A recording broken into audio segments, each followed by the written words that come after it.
But Amulya ಏನು ಹೇಳ್ತಾರೆ? ಅವ್ರಿಗೆ ಇಷ್ಟನಾ ನೀವು ಪಾಲಿಟಿಕ್ಸಿಗೆ ಇನ್ವಾಲ್ವ್ ಆಗೋದು? ಇವತ್ತು ನಾನು ಅಮೂಲ್ಯ ಅವರು ಜಗಳ ಆಡಿದಾಗಲ ಎರಡು ಫ್ಯಾಮಿಲಿ ನಿಂಬರುತ್ತೆ. ಓಕೆ, ಆಡ್ತೀರಾ ಜಗಳ? ಇದೇ ಸಹಜ ಅಲ್ಲ? ಸಹಜವಾಗಿರುತ್ತೆ. ಅಂದ್ರೆ ಕೆಲವು ವಿಷಯಗಳಿಗೆ ಸರ್, ಖಂಡಿತ ಸರ್, ಶಿ ಅಪ್ರಿಷಿಯೇಟ್ಸ್ ಆಕ್ಚುಲಿ. ಎಷ್ಟು ಜನಕ್ಕೆ ನೀವು ಸೀಮಂತ ಮಾಡಿದ್ದು? ಒಂದು 65 ಜನಕ್ಕೆ ಮಾಡಿದ್ವಿ ಸರ್, ಕೋವಿಡ್ ಟೈಮಲ್ಲ? ಕೋವಿಡ್ ಟೈಮಲ್ಲಿ 65 ಜನಕ್ಕೆ ಮಾಡಿದ್ವಿ. And that is very nice feeling. ನಮಗೆಲ್ಲ ಇವಾಗಲೂ ಕಟ್ದಂಗೆ ಇದೆ ಅದೆಲ್ಲ. ಬಟ್ ಗೌರ್ಮೆಂಟ್ ಹಾಸ್ಪಿಟ್ಲಿಗೆ ಜನ ಬರೋಕ್ಕೆ ಹಿಂದೆ ಮುಂದೆ ನೋಡ್ತಾ ಇದ್ರು. ಏನಕ್ಕೆ? ಕಾರಣ ಏನು ಅಂತಂದ್ರೆ, ಒಂದು ಚೇರ್ ಇರಲ್ಲ, ಕುತ್ಕೊಳ್ಳೋಕ್ಕೆ ಬಿಸಿಲಿರುತ್ತೆ, ಬೇಸಿಕ್ ರಿಕ್ವೈರ್ಮೆಂಟ್ಸ್. ಆಮೇಲೆ ಕೋವಿಡ್ ಅಂದರೆ ಸೇಫ್ಟಿ ಇರಬೇಕು, Hygiene ಇರ್ಬೇಕು. ಇರಲ್ಲ, ಹೆಂಗೆ ಏನು ಅಂತ ಯೋಚನೆ ಮಾಡ್ತಿದ್ರು. ಆನೆಸ್ಟಾಗಿ ಪ್ರಯತ್ನ ಮಾಡ್ಬೇಕು ಸರ್, ಎಲ್ಲ ಮಾಡೋಕ್ಕೆ ನಾವು ದೇವರಲ್ಲ ಸರ್. ಆಗುತ್ತೆ, ಆಗಲ್ಲ. ಈಗ ನಾನು ಹೇಳೋದು ಸರ್, ನಮಗೆ ನಾವು ಮೋಸ ಮಾಡ್ಕೊಬಾರ್ದು. ನೀವೇನು ಪ್ರೊಫೆಷನ್ ಮಾಡ್ತಿದ್ದೀರಾ ಅಂದರೆ ಅದ್ರಲ್ಲಿ 100% ಹಾಕಿದ್ರೆ ಸ್ಯಾಟಿಸ್ಫ್ಯಾಕ್ಷನ್ ನಿಮ್ಗೆ ಇರಬೇಕು. Exactly. I follow that rule sir. But Amulya ಏನು ಹೇಳ್ತಾರೆ? ಅವ್ರಿಗೆ ಇಷ್ಟನಾ ನೀವು ಪಾಲಿಟಿಕ್ಸಿಗೆ ಇನ್ವಾಲ್ವ್ ಆಗೋದು? ಅಥವಾ ಆರಾಮಾಗಿ ನನ್ನ ಗಂಡ ನನ್ನ ಜೊತೆ ಆರಾಮಾಗಿ ಮನೇಲಿ ಟ್ರಿಪ್ ಗಿಪ್ ಹೋಗೋಣ ಆರಾಮಾಗಿ ಬರೋಣ ಹಂಗ? ಅಲ್ಲ, ಹೌದು ಅನ್ಸುತ್ತೆ ಅವ್ರಿಗೆ. ಯಾಕೆ ಲೈಕ್ ಬೇಕಾ ನೋಡಿ ಯೋಚನೆ ಮಾಡಿ, ಏನಾಗುತ್ತೆ ಏನು ಗೊತ್ತಿಲ್ಲ. You can give your time to your kids. But ನಾನು ಮಕ್ಳಿಗೆ ಟೈಮ್ ಕೊಡ್ತೀನಿ ಸರ್. ನಾನು ಎಷ್ಟೇ ಇದ್ರೂ, ಯಾಕಂದರೆ ನಾನು ನನ್ನ ಮಕ್ಳಿಗೆ ಫ್ಯಾಮ್ಲಿಗೆ ಇವಾಗ ಟೈಮಲ್ಲಿ ಬಾಂಡಿಂಗ್ ಬೆಳೆಸ್ಕೊಂಡಿಲ್ಲ ಅಂತಂದರೆ ಮುಂದೆ ಕಷ್ಟ ಆಗುತ್ತೆ. ಸೊ ಆ ಟೈಮ್ ಮ್ಯಾನೇಜ್ ಮಾಡ್ತೀನಿ ನಾನು, ಏನೇ ಆದ್ರೂ ಮ್ಯಾನೇಜ್ ಮಾಡಿ ಬ್ಯಾಲೆನ್ಸ್ ಮಾಡಕ್ಕೆ ಟ್ರೈ ಮಾಡಿ. Balance, that is the first thing every one should do. ಏನೇ ಪ್ರೊಫೆಷನ್ ಇದ್ರೂ ಕೂಡ. ಸೊ ಬಟ್ ಏನಂತಂದರೆ, ಅಮೂಲ್ಯ ಅವ್ರು ಹೇಳ್ತಾರೆ, ಬೇಕಾ ಯೋಚನೆ ಮಾಡಿ ಅವ್ರಿಗೆ ಇಷ್ಟ ಕಷ್ಟ ಅನ್ನೋಕ್ಕಿಂತ ಭಯ ಜಾಸ್ತಿ. ಏನೋಪ್ಪ ಏನಾಗುತ್ತೋ, ಏನೋ ಆರಾಮಾಗಿದ್ಬಿಡೋಣ ಯಾಕೆ ಸುಮ್ಮನೆ. ಅದು ಏನಂದರೆ ಯಾವುದಕ್ಕೂ ಕ್ಲಾರಿಟಿ ಇರೋಲ್ಲ ಅದರಲ್ಲಿ, ಏನಾಗುತ್ತೆ ಅಂತ. ಇವತ್ತಿರೋದು ನಾಳೆ ವ್ಯತ್ಯಾಸ ಆಗುತ್ತೆ.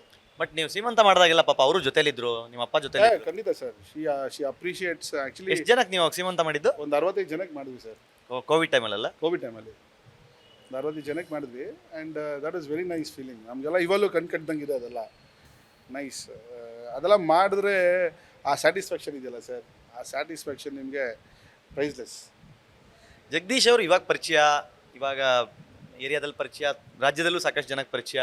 ನನಗೊಂದು ಕ್ಯೂರಿಯಾಸಿಟಿ, ನಿಮ್ಮಿಬ್ಬರು ಲವ್ ಸ್ಟೋರಿ ನೀವು ಹೇಳ್ಕೊಂಡಿದ್ರೆ ಏನೋ ಗೊತ್ತಿಲ್ಲ ನನಗೆ ಎಲ್ಲೆಲ್ಲಿ. But how you and Amulya got connected ಅಂತ? ಸರ್, ನಮ್ದು ಆ್ಯಕ್ಚುಲಿ ಪರಿಚಯ ಆದಮೇಲೆ ಮದುವೆ ಆ ಟೈಮಲ್ಲೇ ನಮಗೆ it's not love. Okay. So ನಾವು ಆ ಗಣೇಶ್ ಸರ್ ಮನೆಗೆ ಅವರು ಬರ್ತಾಯಿದ್ರು, ಶಿಲ್ಪಾ ಮ್ಯಾಮ್ ಅವ್ರಿಗೆ ಕ್ಲೋಸ್ ಇದ್ದರು, ನಮ್ಮ ಫ್ಯಾಮ್ಲಿಗೂ ಕ್ಲೋಸ್ ಇದ್ರು. ಗಣೇಶನ್ ಶಿಲ್ಪಾ ಮ್ಯಾಮ್ ಬರ್ತಿದ್ರು ಹೋಗ್ತಿದ್ರು. ಆ್ಯಂಡ್ ನಮ್ಮ ಮನೇಲೂ ನೋಡ್ತಾಯಿದ್ರು, ಆ್ಯಂಡ್ ಅವ್ರ ಮನೇಲಿ ನೋಡ್ತಾಯಿದ್ರು ಅನ್ನೋದಕ್ಕಿಂತ ನೋಡೋಣ ಅನ್ನೋ ಥರ ಇದ್ದರು. ಆ್ಯಂಡ್ ಹಿರಿಯರೆಲ್ಲ ನೀವು ಅಪ್ರೋಚ್ ಮಾಡಿದ್ರೆ ಅವ್ರು ಅಪ್ರೋಚ್ ಮಾಡಿದ್ರು? ಸರ್, ಟು ಬಿ ಫ್ರ್ಯಾಂಕ್, ನಾವಿಬ್ಬರು ಅಪ್ರೋಚ್ ಮಾಡೋಕ್ಕಿಂತ ನಮ್ಮ ಜೊತೆಗೆ ಗಣೇಶ್ ಸರ್ ಫ್ಯಾಮಿಲಿ, ಇನ್ನೊಂದು ಫ್ಯಾಮಿಲಿ ಇತ್ತಲ್ಲ, ಅವರು they initiated this. 2 family initiate ಮಾಡಿದ್ದು ಸರ್ ಇದನ್ನ. ಇನಿಷಿಯೇಟ್ ಮಾಡಿ ಇವತ್ತು ನಾನು ಅಮೂಲ್ಯ ಅವರು ಜಗಳ ಆಡಿದಾಗಲ 2 ಫ್ಯಾಮಿಲಿ ನಿಂಬರುತ್ತೆ. ಓಕೆ, ಆಡ್ತೀರಾ ಜಗಳ? ಇದೇ ಸಹಜ ಅಲ್ಲ? ಸಹಜವಾಗಿರುತ್ತೆ. ಅಂದರೆ ಕೆಲವು ವಿಷಯಗಳಿಗೆ ಸರ್, ಅವ್ರು ಕೆಲವು ಇಷ್ಟ ಇಲ್ಲ ಅಂದರೆ ನನಗೆ ಅದು ಸರಿ ಅನಿಸುತ್ತೆ, ನಾನು ಮಾಡೋಕೆ ಹೋಗ್ತೀನಿ ಆ ಥರ ವಿಷಯವಾಗಿ. ಅವ್ರು ನನ್ನ ಮಾತು ಕೇಳಲ್ಲ ನೀವು ಅಂತ ಹೇಳ್ತಾರೆ. ಬಟ್ ನಾನೇನು ಯೋಚನೆ ಮಾಡಿರ್ತೀನಿ ಅಂತಂದರೆ, ಎಲ್ಲ ಆ್ಯಂಗಲಲ್ಲೂ ಯೋಚನೆ ಮಾಡಿರ್ತೀನಿ ಕೆಲವು ವಿಷಯಗಳನ್ನ. ಇನ್ನೊಂದು ಕೋವಿಡ್ ವಿಚಾರದಲ್ಲಿ ಬಂದಾಗ, ಬೆಂಗಳೂರಿನಲ್ಲಿ ವ್ಯಾಕ್ಸಿನ್ ಅಥವಾ ವ್ಯಾಕ್ಸಿನೇಷನ್ ಸಕ್ಸಸ್ ಆಗಬೇಕು ಅಂದರೆ ಕೆಲವ್ರ ಪಾತ್ರ ಇದೆ. ಅಂದರೆ ಅದು ಸರ್ಕಾರ ಕೊಡ್ತು, ಗೌರ್ಮೆಂಟ್ ಹಾಸ್ಪಿಟ್ಲಿಗೆ ಬಂತು, ಗೌರ್ಮೆಂಟ್ ಹಾಸ್ಪಿಟ್ಲ್ ಒಂದಿಷ್ಟು ಜನ ಕೊಡಬೇಕು, ಓಕೆ. ಬಟ್ RR ನಗರದ ವ್ಯಾಕ್ಸಿನೇಷನ್ ಕ್ಯಾಂಪೇನ್ನಲ್ಲಿ ತಮ್ಮ ಪಾತ್ರ ಬಹಳ ದೊಡ್ಡದು. ಯಾಕಂದರೆ ಸಣ್ಣ ಪುಟ್ಟ ನಂಬರ್ಸಲ್ಲಿ ವ್ಯಾಕ್ಸಿನೇಷನ್ಗೆ ನೀವು ಚಾನಲೈಸ್ ಮಾಡಿಲ್ಲ, ಸಾವಿರಾರು ನಂಬರಲ್ಲಿ ಮಾಡಿದ್ದೀರಾ ಅಂತ. What exactly the numbers? ಹೆಂಗೆ, ಏನಾಯ್ತು ಅದು? ಗೌರ್ಮೆಂಟ್ ಹಾಸ್ಪಿಟ್ಲಿಗೆ ಯಾಕೆ ಜನ ಬರ್ತಾ ಇರಲಿಲ್ಲ? ನೀವು ಅವ್ರಿಗೆ ಬರೋ ಥರ ಹೆಂಗೆ ಮಾಡಿದ್ರಿ? ಏನಾಯ್ತು ಅವಾಗ? ಸರ್, ನಂಗೆ ಫಸ್ಟ್ ಕೋವಿಡ್ ಆದಾಗ ನಾನು ಯಾವುದೇ ಪೊಲಿಟಿಕಲ್ ಪಾರ್ಟಿ ಜೊತೆ ಗುರ್ತಿಸ್ಕೊಂಡಿರಲಿಲ್ಲ. Even my father was in BJP. Second covid ಟೈಮ್ನಲ್ಲಿ ನನಗೆ BJPಲಿ ಒಂದು ಜವಾಬ್ದಾರಿ ಕೊಟ್ಟಿದ್ರು, ರಾಜ್ಯ ಮೋರ್ಚೆ ಜವಾಬ್ದಾರಿ ಕೊಟ್ಟಿದ್ರು. ಆಗ ಮೋದಿಜಿಯವರು ಲಸಿಕೆ ಮಹೋತ್ಸವ ಮಾಡಬೇಕು ಅಂತೇಳಿ ಅನೌನ್ಸ್ ಮಾಡ್ತಾರೆ. If I'm not wrong, April 2 announce ಮಾಡ್ತಾರೆ ಸರ್. ಆಗ ನಾನು ಅದನ್ನು ಮಾಡಬೇಕು ಅಂಥೇಳಿ ಒಂದು ಥಾಟ್ ಬರುತ್ತೆ. ಎಲ್ಲ ಕಡೆ ಕ್ಯಾಂಪ್ ಮಾಡ್ತಿರ್ತಾರೆ ವ್ಯಾಕ್ಸಿನೇಷನ್, ವೃದ್ಧಾಶ್ರಮದಲ್ಲಿ ಕ್ಯಾಂಪಿಂಗ್ ಇರೋಲ್ಲ. ಬಟ್ ಎನಿವೇಸ್ ನಂಗೆ ಅನಿಸಿದೆ ಏನಂತಂದರೆ, ನಂದು ಈ ಕ್ಯಾಂಪಿಂಗ್ನ ಅಲ್ಲಿಂದನೇ ಸ್ಟಾರ್ಟ್ ಮಾಡಬೇಕು ಅಂತ. ವೃದ್ಧಾಶ್ರಮದ ರಾಯೇಶ್ವರ ನಗರದಲ್ಲಿ ಸುಮಾರು ಒಂದು 9 ವೃದ್ಧಾಶ್ರಮ ಇತ್ತು ಸರ್. ಅಷ್ಟು ವೃದ್ಧಾಶ್ರಮಕ್ಕೂ ನನ್ನ ಫ್ರೆಂಡ್ಸ್ ಸರ್, ಅವರಿಲ್ಲ ಅಂದಿದ್ದಿದ್ರೆ, ನನ್ನ ಫ್ರೆಂಡ್ಸ್ ಏನಿದ್ದಾರೆ ಸರ್, ಅವರಿಲ್ಲ ಅಂದಿದ್ದಿದ್ರೆ ನಂದು ಯಾವ ಪ್ಲ್ಯಾನು ಎಕ್ಸಿಕ್ಯೂಟ್ ಮಾಡೋಕ್ಕಾಗ್ತಾ ಇರಲಿಲ್ಲ ಸರ್.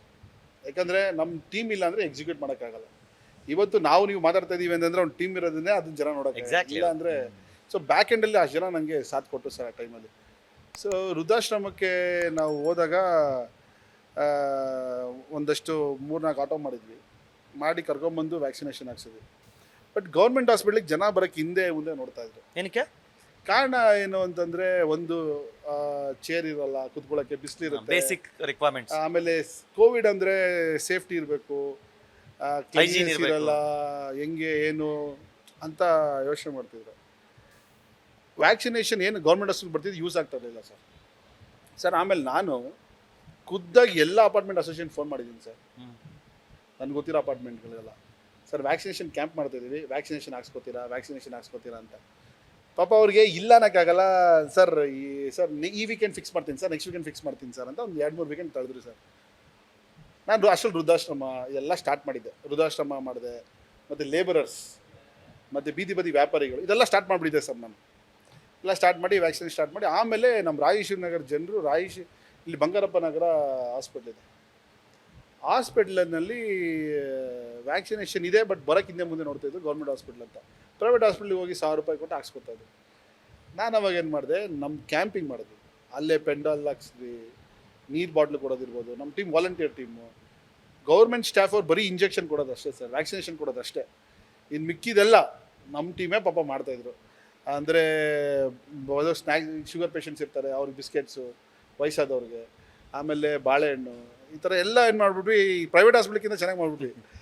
ಸೊ ಜನ ನಮಗೆ ಆಮೇಲೆ ಟೋಕನ್ ಸಿಸ್ಟಮ್ ಸರ್, ನೀವು ಹಿಂದಿನ ಸಲ ಬಂದು ಟೋಕನ್ ತೊಗೊಂಡು, ಸೊ ಈಗ ನೆಕ್ಸ್ಟ್ ಎಷ್ಟು ನಾನು ಜನ ಫಸ್ಟ್ ನೀನು ಫಸ್ಟು ಅಂತ ಹೇಳಂಗಿಲ್ಲ ಸರ್. ಕರೆಕ್ಟಾಗಿ 159 ಡೇಸ್ ಲಾಂಗೆಸ್ಟ್ ವ್ಯಾಕ್ಸಿನೇಷನ್ ಡ್ರೈವ್ ನನಗೆ ಗೊತ್ತಿದ್ದ ಮಟ್ಟಕ್ಕೆ, ಅಂದರೆ ನಮ್ಮ private wise, not in the. So ಒಂದು ಆರ್ಗನೈಸೇಷನ್ ಲಾಂಗೆಸ್ಟ್ ವ್ಯಾಕ್ಸಿನೇಷನ್ 159 ಡೇಸ್ ಮಾಡಿದೆ ಸರ್, ಕರೆಕ್ಟಾಗಿ 159 ಡೇಸ್. ಲೇಬರರ್ಸಿಂದ ಹಿಡಿದು ಸ್ಟೂಡೆಂಟ್ಸಿಂದ ಹಿಡಿದು PS ಕಾಲೇಜು ಲೇಬರರ್ಸ್ ಒಂದು 400 ಜನ ಲೇಬರರ್ಸ್, ಮತ್ತು ಸ್ಟೂಡೆಂಟ್ಸ್ ಒಂದು 4000, ಈ ಥರ ಎಲ್ಲ ಸ್ಟೂಡೆಂಟ್ಸ್ ಎಲ್ಲ ಸರ್. ನನ್ನ ಅಂದಾಜು ಐ ಹ್ಯಾವ್ ಕ್ರಾಸ್ 35,000 ವ್ಯಾಕ್ಸಿನೇಷನ್. ಅಂದರೆ we have helped those people get vaccination. ನಾನು ಯಾರು ಫೋನ್ ಚಾನಲೈಸೇಷನ್ ವೆರಿ ಇಂಪಾರ್ಟೆಂಟ್. ಹೌದೌದು. ಈಗ ಬರ್ತಾ ಇದೆ, ತಲುಪ್ಸಕ್ ಆಗ್ತಿಲ್ಲ ಅಂದಾಗ ಅದನ್ನ ತಲುಪ್ಸೋದು ತುಂಬಾ ಮುಖ್ಯ ಅಲ್ವಾ? ಹೌದೌದು ಸರ್. ಏನು ಮಾಡ್ತಿದ್ವಿ ಅಂದರೆ ಸ್ಕೂಲಲ್ಲಿ ಸರ್ ಏನಾಯಿತು, there was a time panic next level ಹೊಟ್ಟೋಗ್ಬಿಡ್ತು.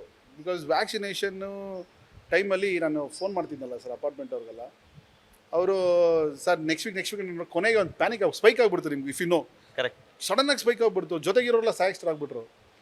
ಏನಪ್ಪ ಎಲ್ಲರಿಗೂ ಭಯ ಬಂದ್ಬಿಡ್ತು ವ್ಯಾಕ್ಸಿನೇಷನ್ ಬೇಕು ಅಂತ. ಅಲ್ಲಿ ತನಕ ಯಾರಾದ್ರು ನಿಜ ಹೌದು ಸರ್. ಆ ಟೈಮಲ್ಲಿ ನನಗೆ ದಿನಕ್ಕೆ 800 ಫೋನ್ ಬರ್ತಿತ್ತು ಸರ್. ನಾನು ಯಾರ್ಯಾರು ಫೋನ್ ಮಾಡಿದ್ನಲ್ಲ ಅವರೆಲ್ಲ ಫೋನು, ಸರ್ ಪ್ಲೀಸ್ ನಮ್ಮ ಕ್ಯಾನ್ ಮಾಡಿಸಿ. ಯಾವತ್ತು ಫೋನ್ ಸ್ವಿಚ್ ಆಫ್ ಮಾಡಲಿಲ್ಲ ಕೋವಿಡ್ ಸರ್, ನೆವರ್. ಇವತ್ತಿಗೂ ನನ್ನ ಫೋನ್ ಸ್ವಿಚ್ ಆಫ್ ಆಗಲ್ಲ ಸರ್, ನೆವರ್. ಸರ್ ಆನೆಸ್ಟಾಗಿ ಪ್ರಯತ್ನ ಮಾಡ್ಬೇಕು ಸರ್, ಎಲ್ಲ ಮಾಡೋಕ್ಕೆ ನಾವು ದೇವರಲ್ಲ ಸರ್. ಆಗುತ್ತೆ ಆಗಲ್ಲ. ಈಗ ನಾನು ಹೇಳೋದು ಸರ್, ನಮಗೆ ನಾವು ಮೋಸ ಮಾಡ್ಕೊಬಾರ್ದು.